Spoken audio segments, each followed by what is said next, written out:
નમસ્તે બાળકો, તમારા બધાનું ફરી એકવાર સ્વાગત છે તમારી પોતાની ચેનલ આર્ય એકેડેમીમાં.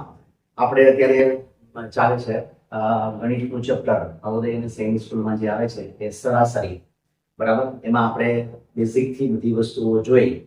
કદાચ કોઈ બાળકે હજી એ વિડીયો જોવાનો બાકી હોય તો નીચે કોમેન્ટ બોક્સમાં લિંક આપેલી છે, તો વિડીયો પહેલા જોઈ લે. બેઝિક અન્ડરસ્ટેન્ડિંગ સરાસરી ચેપ્ટરની આપેલી છે અને બેઝિક સમથી શરૂઆત કરીને એડવાન્સ સમ સુધીના આપણે અત્યાર સુધી જોતા રહ્યા છીએ. હવે આપણે આજે 11.4 એ અભ્યાસના દાખલાઓ આપણે ગણવાના છીએ. તો ચાલો શરૂ કરીએ.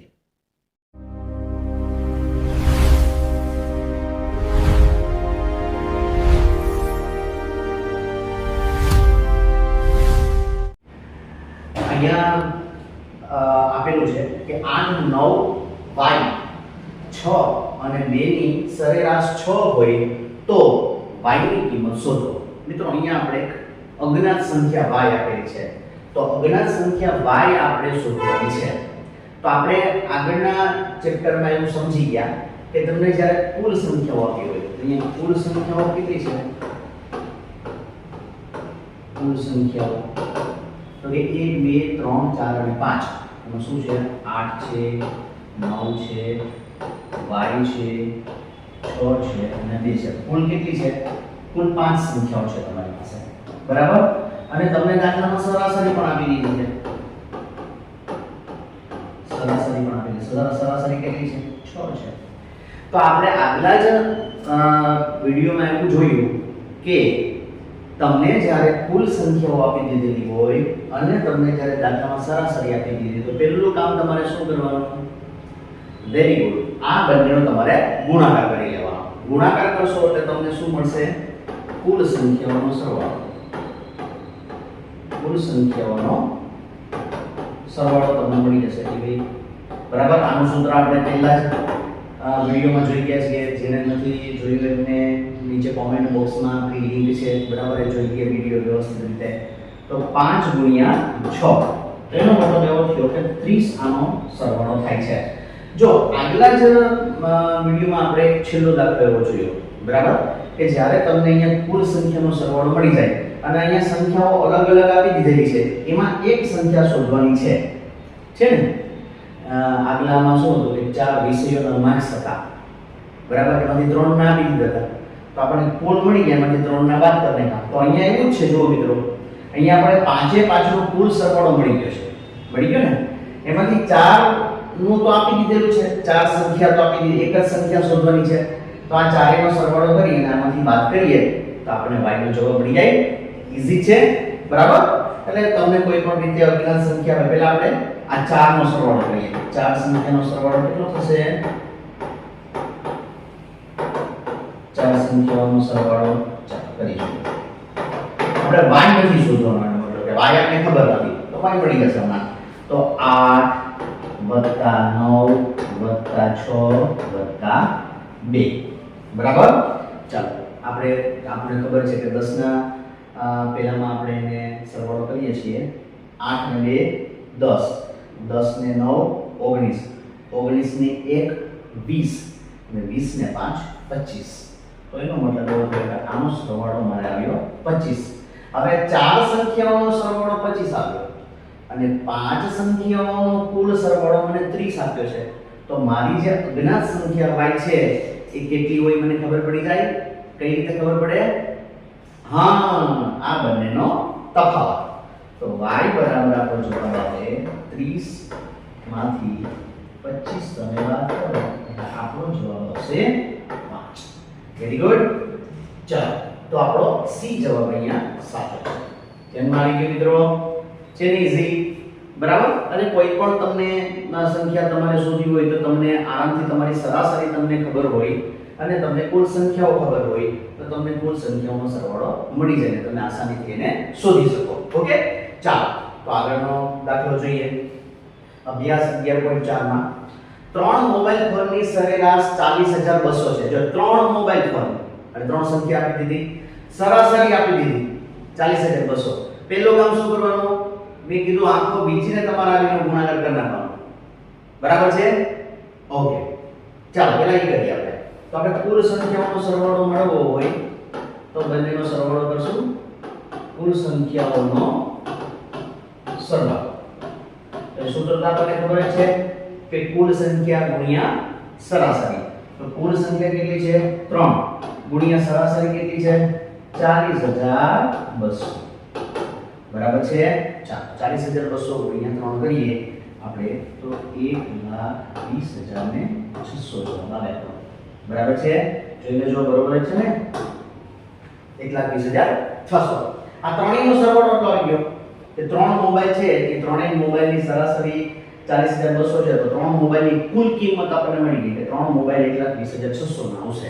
હવે એમાંથી શું કીધું? જો બે મોબાઈલ ફોનની કિંમત અનુક્રમે એટલે પહેલો અને બીજો એ બે મોબાઈલ છે એની કિંમત પહેલાની છે 45,500 અને બીજાની છે 38,100. તો ત્રીજાની આપણે શોધવાની છે. તો અહીંયા ઈઝી થઈ ગયું. આ બંનેની કિંમતનો સરવાળો કરીએ અને આમાંથી બાદ કરી નાખીએ તો આપણે આપણો જવાબ મળી જાય. છે ને ઈઝી? બરાબર? ચાલો તો બે મોબાઈલની કિંમત કેટલી થશે? બે મોબાઈલની કુલ કિંમત કેટલી થશે? આપણે કરીએ 45,500 વત્તા 38,100. બરાબર? આ બે મોબાઈલની કિંમત છે 600 બધી પડીએ 7 ને 1 8 83,600. બરાબર છે? તો 83,600 આપણી બે મોબાઈલની કિંમત થઈ.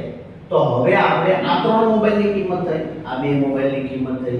તો આપણે એને શું કીધું છે? તો ત્રીજા મોબાઈલની કિંમત શોધો. તો ત્રીજા મોબાઈલની કિંમત શોધવી હોય તો શું કરવું પડે મિત્રો? તફાવત શોધવો પડે. શોધવો પડે ને? તો ત્રીજા મોબાઈલની કિંમત બરાબર 1,20,600 માંથી આપણે શું વાત કરશું? 83,600. 0 0 0 0 માંથી 3 જાય તો 7. અહીંયા આપણે 1 આવશે અને 11 માંથી 8 જાય તો 3. 37,000 રૂપિયા આપણી કિંમત આવશે. એનો મતલબ એવો થયો કે અહીંયા આપણો એ જવાબ સાચો છે. 37,000. સમજાઈ ગયું? બરાબર? સેમ ટાઈપના સમ આવે છે પણ થોડી ઘણી વેરાયટી વાળા છે. બરાબર? ઓકે, ચાલો હવે 11.4 માં આપણે ત્રીજો અભ્યાસ જોઈએ. અહીંયા કીધું કે 7 અનુક્રમ સંખ્યા. અનુક્રમ સંખ્યા મિત્રો, અનુક્રમ એટલે ક્રમિક સંખ્યા 1 2 3 4 5 6 7. બરાબર? 7 અનુક્રમ સંખ્યાની સરેરાશ 20 છે. 7 અનુક્રમ સંખ્યાની સરેરાશ 20 છે. એનો મતલબ કે કોઈ પણ 7 સંખ્યા હશે અને એની સરેરાશ 20 હોય. અને મેં તમને જ્યારે કીધું કે એક જ વસ્તુ તમારે યાદ રાખવાની કે અનુક્રમ નંબર જ્યારે તમને આપેલા હોય, અનુક્રમ બેકી સંખ્યા હોય, અનુક્રમ એકી સંખ્યા હોય, બરાબર, પછી અનુક્રમ સંખ્યાઓ હોય, એવા અનુક્રમ સંખ્યા જ્યારે પણ તમને આપેલી હોય, ખાલી અવિભાજ્ય અનુક્રમ નહીં ચાલે કારણ કે એમાં થોડું કોન્સેપ્ટ બદલાઈ જાય. પણ અનુક્રમ એકી સંખ્યા, અનુક્રમ બેકી સંખ્યા, અનુક્રમ 5 ના ગુણકવાળી સંખ્યા, અનુક્રમ 5 ના 10 ના ગુણકવાળી સંખ્યા, અનુક્રમ તમારી પેલી ટોટલ નેચરલ નંબર્સ, બરાબર, એ પણ અનુક્રમ નંબરમાં આવી જાય તમારા. તો એ જ્યારે પણ તમને એવા અનુક્રમ નંબર આપ્યા હોય ત્યારે આપણે હંમેશા એક વસ્તુ યાદ રાખવાની કે વચ્ચેનો અંક હશે એ જ હંમેશા આપણી સરાસરી હશે. વચ્ચેનો અંક અનુક્રમમાં એવું આપણે શીખી ગયા છીએ. બરાબર? તો અહીંયા 7 તમને અહીંયા એને કીધું છે કે અનુક્રમ નંબર છે. કયા છે એ મને ખબર નથી.